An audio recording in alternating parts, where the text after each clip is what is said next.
Inter-gang conflict is being blamed for the flare-up of violence in sections of St. James. That's according to National Security Minister Dr. Horace Chang, who was responding to yesterday's incident where 4 persons were shot, 3 fatally, in separate incidents in Norwood. Anthony Lugg has that story. Increased police presence in Norwood St. James on Saturday following 2 shooting incidents in the community hours apart.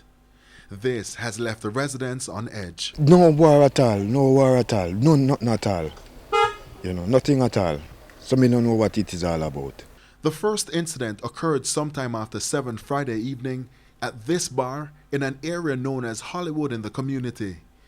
It's reported that 3 men armed with guns entered and opened fire, hitting 20-year-old Ricardo Daly, 47-year-old Donovan Reed, and a woman.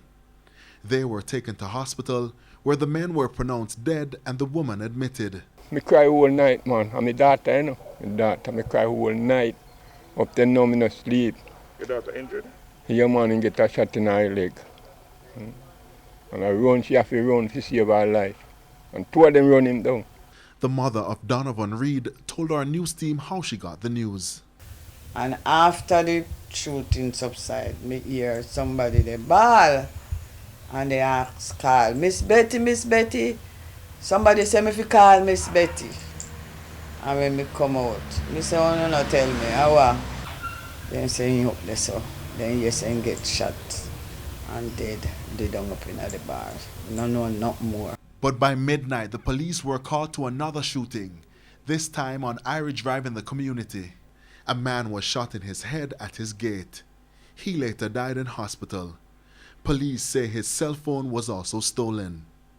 But as investigators combed through the scene, bullet holes were also found in several vehicles on neighboring Nelly Lane. It's believed the gunmen sprayed bullets as they made their escape. In an interview with our news team today, National Security Minister and Member of Parliament for Northwest St. James, Dr. Horace Chang, said the incidents could be another flare-up of inter-gang conflict. It is very tragic and sad that the 3 people killed were not members of gangs. They were innocent people actually in the, in the area where the other gang was attacking.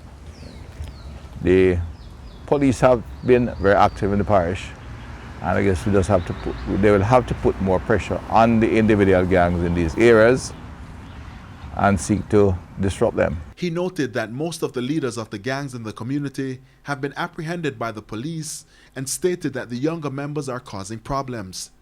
Dr. Chang says the police are following some leads and will be pursuing them to apprehend those responsible for Friday's murders. It's a densely populated area, and apprehending individuals in there can be a challenge from time to time. But I said, having got a good report and information on their identity, I'm confident the police will apprehend them very quickly and begin the process of disrupting the gangsterism, gang activity in there. Anthony Lugg, TVJ News.